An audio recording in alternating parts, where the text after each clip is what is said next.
بسم اللہ الرحمن الرحیم۔ معجزہ جناب سیدہ فاطمہ الزہرا سلام اللہ علیہا۔ سب سے پہلے مختصر آداب معجزہ کہ معجزہ کیسے سنیں۔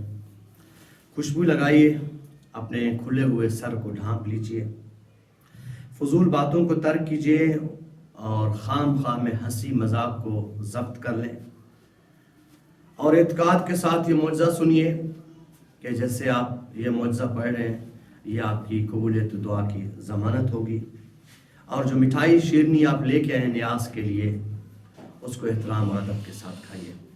معجزہ پڑھتے ہیں جناب سیدہ فاطمہ الزہرا سلام علیہ۔ راوی بیان کرتا ہے کہ ایک سنارن ایک روز حسب معمول اپنے محلے کے کنویں سے پانی بھر رہی تھی کہ اچانک شور ہوا کہ اس کا لڑکا اس کے پڑوسی کمہار کے دہکتے ہوئے آوے میں گر گیا ہے، یقین ہے کہ وہ جل کر مر گیا ہوگا۔ اس غم زدہ خبر کو سن کر سنارن سکتہ میں آ گئی اور پھر روتی پیٹتی گھر کی طرف بھاگی۔ وہاں کافی بھیڑ لگی ہوئی تھی۔ واقعہ صحیح پایا کہ وہ تاب ضبط نہ لا کر اسی جگہ بے ہوش ہو کر گر پڑی۔ بس عالم بے ہوشی میں اس نے ایک نقاب پوش معظمہ کو دیکھا جو اس سے فرماتی ہیں کہ اے نیک خاتون، غم نہ کھا، خداوند عالم میں سب کچھ قدرت ہے، وہ مردوں کو بھی زندہ کر سکتا ہے، البتہ وسیلے کی ضرورت ہے۔ تو نیت کر کے اگر پروردگار عالم میرے لڑکے کو بطفیل جناب سیدہ فاطمہ الزہرا آفت ناگہانی سے محفوظ رکھ کر صحیح و سالم مجھ سے ملا دے گا تو میں جناب فاطمہ الزہرا دختر رسول خدا کی کہانی سنوں گی۔ بس سنارن نے عالم بے ہوشی میں نیت کر لی۔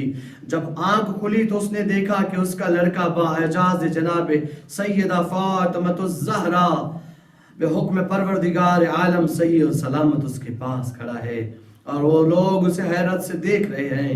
اللہم صلی علی محمد و آل محمد۔ سنارن اپنے بچے کو زندہ اور تندرست پا کر بہت خوش ہوئیں۔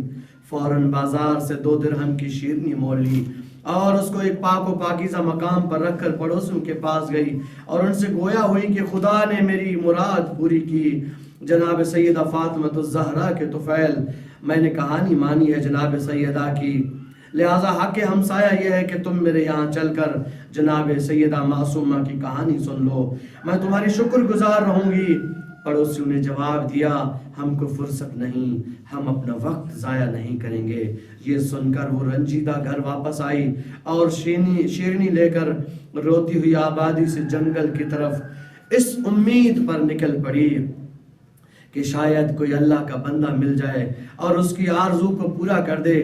ابھی کچھ دور ہی چلی تھی کہ وہی نقاب پوش معظمہ جنہوں نے خواب میں اس کو ہدایت کی تھی ابھی عالم بیداری میں نظر آئی اور فرمایا، اے عورت مت رو، چادر بچھا کر بیٹھ جا، میں کہانی سنتی ہوں تو غور سے سن اور معصومہ پر صلوات بھیج۔ اللہم صلی علی محمد و آل محمد۔ شہر مدینہ میں ایک یہودی رہتا تھا، اس کی لڑکی کی شادی تھی۔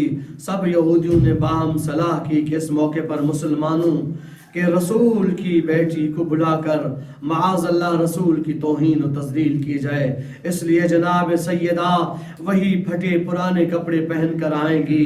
چنانچہ اسی مشورے کے تحت وہ یہودی خدمت جناب رسول خدا میں حاضر ہوا اور کہنے لگا کہ ہمسائیگی رکھتا ہوں، اس لیے خواہش مند ہوں کہ آپ کی دختر بیٹی جناب سیدہ میری لڑکی کی شادی میں میرے غریب خانے پہ تشریف لائیں۔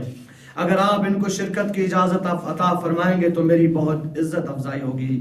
آپ نے فرمایا، جناب سیدہ کے مالک و مختار علی علیہ السلام ہیں تو ان سے اپنی خواہش بیان کر۔ یہ سن کر خدمت جناب امیر علیہ السلام میں حاضر ہوا اور اپنی اس خواہش کو بیان کیا۔ آپ نے جواب دیا کہ جناب سیدہ اس امر کی خود مالک ہیں۔ چنانچہ یہودی نے در جناب معصومہ پر آواز دی کہ اے بنت رسول میری لڑکی کی شادی ہے، چاہتا ہوں کہ آپ بغرض شرکت شادی تشریف لائیں اور میری عزت افزائی فرمائیں۔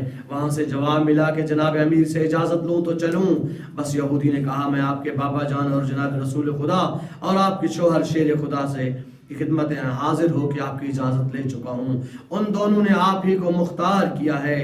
چنانچہ جناب سیدہ یہ سن کر بے حد فکر مند ہوئیں کہ اتنے میں جناب رسول خدا تشریف لائے بیٹی کو متفکر فکر مند دیکھ کر افسردگی کا اور پریشانی کا سبب پوچھا۔ آپ نے فرمایا بابا جان ایک یہودی اپنی لڑکی کی شادی میں میری شرکت کی تمنا لے کر آیا ہے، اب آپ جو حکم دیں۔ آپ نے فرمایا بیٹی تمہیں اختیار ہے۔ جناب سیدہ نے عرض کیا بابا جان اس شادی میں میری شرکت کی شایان شان نہ ہوگی، وہاں پر سب مذاق اڑائیں گے، اس لیے کہ ان کی عورتیں لباس فاخرہ اور بہترین زیورات پہنے ہوئے ہوں گی، اور میرے پاس وہی پھٹے پرانے کپڑے جس میں جا بجا خرمے کے پتوں کے پیوند لگے ہوئے ہیں۔ چنانچہ رسول خدا نے فرمایا اے پارہ جگر، جو خدا کی مرضی تم اسی حالت میں جاؤ۔ لہٰذا جناب سیدہ جانے کو تیار ہو گئیں۔ کہتے یہ خیال نہ کیا کہ ان کے کپڑے پیوندار ہیں، خدا کب یہ گوارا کرتا ہے کہ اس کے محبوب کی توہین ہو۔ چنانچہ جناب معصومہ بھی اپنے گھر کی ڈیوڑی تک نہ پہنچی تھی کہ بے حکم الہی حوران جنان مع لباس فاخرہ اور زیورات مرصع کے حاضر ہوئیں، اور جگر گوشہ رسول کو خلعت و زیورات اور جنتی سے آراستہ کیا۔ پھر جناب معصومہ کو محافہ جنتی میں سوار کر کے بطور کنیزان کم ترین کچھ حوریں دائیں کچھ بائیں کچھ آگے اور کچھ پیچھے محافہ کو اپنے جلو میں لیے ہوئے بصورت انسان یہودی کی ہمراہی میں اس کے گھر کی طرف روانہ ہوئیں۔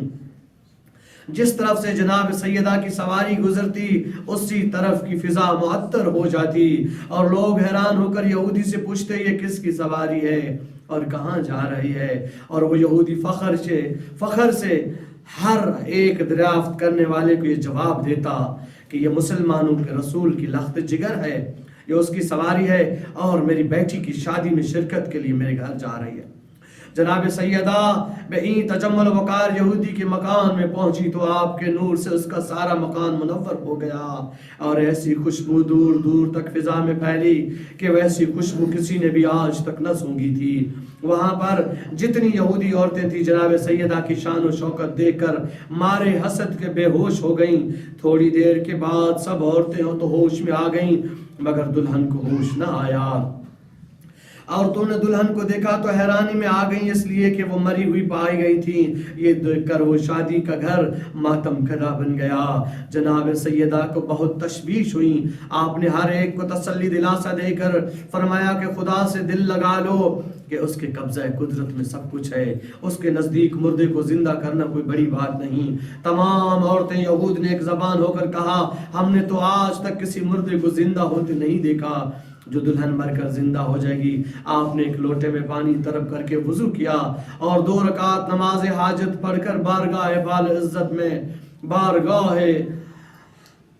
العزت میں دست بدعا کہ اے میرے معبود تجھے واسطہ ہے تیری عظمت تیرے رسول کا، صدیقہ نام رکھا ہے تو نے بطول کا، جھوٹا نہ کیجئے مجھے صدقہ رسول کا، تیری کنیز تیرے رسول کی بیٹی میری عزت تیرے ہاتھ میں ہے۔ لوگ کہیں گے سیدہ کے آتے ہی دلہن ختم ہو گئی، اس کو دوبارہ خلعت حیات عطا فرما۔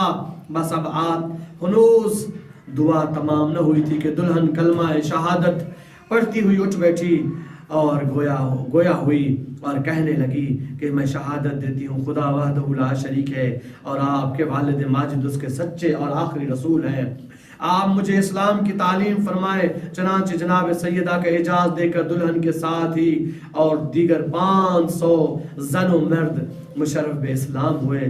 آپ کو تمام نے نہایت عزت و احترام کے ساتھ رخصت کیا۔